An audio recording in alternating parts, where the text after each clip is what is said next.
Why the end is nigh. 100,000 shares acquired. Short sellers down for the year and more are covered in today's video. We're starting with this. AMC is absurd. Daily, 22 million shares trade at 3 cents. The end is near. Because they understand. DFV apes are secretly hoarding thousands of shares. We've mentioned this for days. We've witnessed ongoing manipulation since we're seeing tremendous activity on AMC today, 26 million.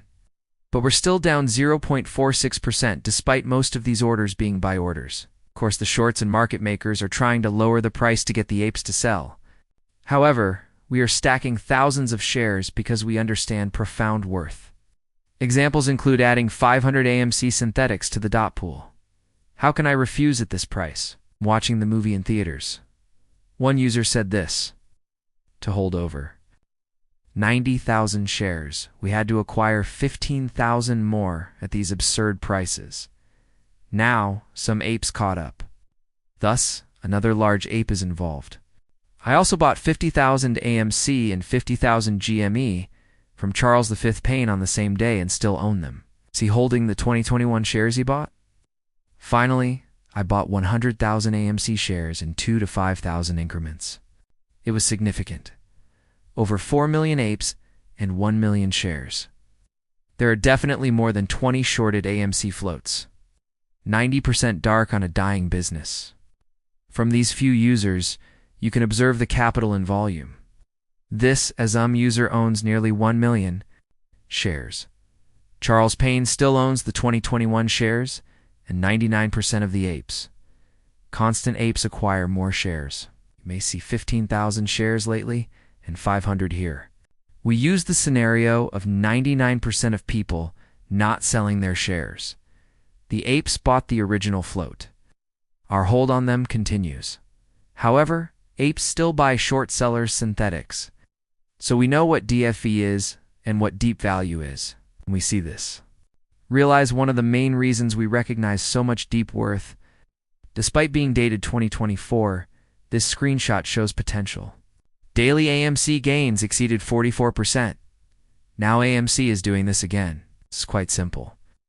If we're not censored, you'll see this number if you don't see a quadrillion tokens, constant FTDs, or 90% pool for AMC.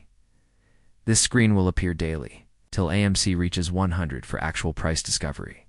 When it hits 100, it'll squeeze the shorts and reach thousands. However, AMC can easily move 44% in a day without a squeeze. That's why shorts are worried, because a 44% move will have massive damages to short sellers and market makers. And they've experienced this multiple times. That's why we saw over 20 holds on AMC. That's the biggest reason they spend millions of dollars every day to try to keep AMC down either 1 cent or at its current price. These short sellers have been vociferous regarding AMC short sellers. The author is John Hampton. We covered him before. Essentially, a fund owner that continuously discusses AMC, shorting it, ladder attacking it, etc. You may witness his active discussion about AMC and its shorting. Now, he's obsessed. But he doesn't mention that his fund is down 16.6% in the past year, with the largest drawdown in places. He claims that shorting AMC is one of his easier trades.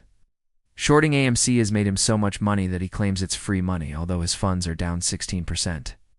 It wouldn't surprise me if he's down so much because he's shorting AMC, which is eating into the FTDs with the synthetics generated. Remember, we discussed AMC short sellers. Not only do they lose money when AMC prices rise, they must pay for synthetics, short borrow fees, and short financing fees to borrow shares via tokenizations. All of these increase costs. This is why these companies are losing money. AMC worries them, so they're still vociferous. Since AMC shorts are costing them money, they're trying to push AMC down. Who would have believed movie studios extending the theatrical window would hurt the world's largest movie theater chain? Despite strong industry news, AMC rarely benefits. This is strange, since how could the biggest movie theater not profit from great industry news? Again, apes are seeing that this is a perfect opportunity, and it's one of the main reasons institutions Our purchasing, we've discussed worth and possibilities, is simply an example. You can compare AMC and Sinach here by following the rationale analysts who cover AMC Entertainment and financial sources that report on the sentiment. They all have continued to lower AMC's price objective based on this statement, which has taken precedence despite dilution, which talks about cinema rarely facing the same criticism that difficulties like declining theater attendance and shortened theatrical release windows. So that's their topic. AMC mentions theatrical attendance growth, yet they go blind. They remain silent about these topics. Today, Cineox's market worth is 6 times AMC's. AMC has more debt, but they also have more screens to profit from when movie office returns. Must first acknowledge that AMC and Cinemark differ. Cinema doesn't get as much criticism as AMC. They have fewer problems than AMC, which is ludicrous. More crucially, AMC is restructuring its debt first. We also discussed their upgraded premium screens. World's largest displays belong to them. Who will make the most revenue and gain from theater attendance is AMC. These are the points media articles always leave out, because they know that if they talk about how AMC will be the biggest beneficiary of the industry recovering and improving, everyone will see it as the golden investment and can't afford it. This is why they never discuss AMC's success. Negative points are always thrown. AMC defeats these negative points, but they go silent because of fear. You must realize this. AMC must dilute shares to make up for lost profits owing to the buff. If its price is set at 1.10 because too low attendance and limited theatrical distribution windows, AMC should raise its pricing because pre-sales reveal holdout venues for several of 2026's biggest blockbusters. Since theatrical release dates have been extended, AMC can minimize dilution due to predicted revenue growth. We discuss how AMC fights these and media articles go silent. They discuss how these drawbacks hinder AMC. If AMC breaks out of these points and starts profiting, the issue that was forcing them to fall down is gone, which should imply their shares rise and they go silent. AMC should be priced much more than it is, therefore this is a good purchase. Furthermore, why are you borrowing so many shares if you're so sure AMC would naturally go bankrupt and plummet in price? 2.5 million borrowed shares. This adds to their millions of shares borrowed. This adds to AMC's diluted and distributed shares.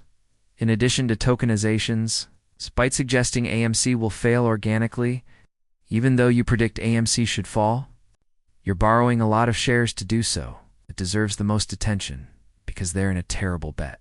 Daily barcoding, high exchange, and hemp-like parts tell the story.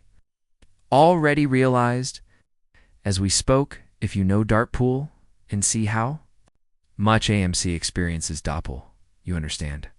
You observe daily barcoding, manipulation, and high-frequency trading algorithms. People like Hemp criticize AMC, despite a 16.6% fund loss. See how it's not organic price discovery? This screenshot shows AMC's pricing change. Barcoding is shown. Here, nothing needs to be explained except what's happening and the repression. You can see I only want natural price discovery. On a lit market, order flows naturally without manipulation or short squeeze. APES 4 would only ask for this, since the natural price discovery will generate a temporary squeeze. Even without short squeeze, AMC would be 100x, 200x, or more if we had genuine price discovery and talked about sentiment and volume. Thus, a natural price discovery would push AMC into the hundreds or thousands of dollars even without a short squeeze. I'll also display the AMC bot and its comments. Criticize your CEO leadership enough. I can't criticize your leadership enough. I cannot criticize your AMC leadership enough. I cannot say enough awful things about you. These happen simultaneously and are the same. We observe these consistently. We mentioned how they use media articles. Twitter uses scripted bots. Would you do this for a probable failing company? These tactics are used to push a corporation to lower its price since they wouldn't otherwise. This is happening to AMC too. The cost of borrowed volatility among stock baskets and unlawfully Naked shorted ETFs is also considered. We discussed this. The rise in shorting AMC to short GME with these ETFs is also noticeable. This is happening for big reasons. We discussed AMC. On the macro level, private credit is collapsing. Devalued collaterals could cause a meltdown. Today's U.S. market loss is $1 trillion. JP Morgan was sued for $328 million market manipulation. Slow down and discuss these few things first. Private credit first. We've discussed this. Wall Street is leery of the private equity and private credit industries due to their troubles. It also caused many collaterals to fall. That's the start. Second, the stock market is wiping off collaterals. Shorting AMC to lower GME is one of the main reasons we focus on collateral. AMC will ease as collaterals fall. It will see how short sellers are struggling. Talking about JP Morgan and market manipulation shows what's happening in the market and why it's unfair. Additionally, oil is more volatile, highly volatile. Good luck in futures trading. However, you're witnessing this volatility, which is fantastic to profit from, but also immune to bankrupting and liquidating many enterprises, which is causing liquidity issues. They conclude that ordinary investors are showing by weariness. They claim that individual investors are buying AMC and GME while ignoring all other equities, preventing them from exiting and profiting from these stocks.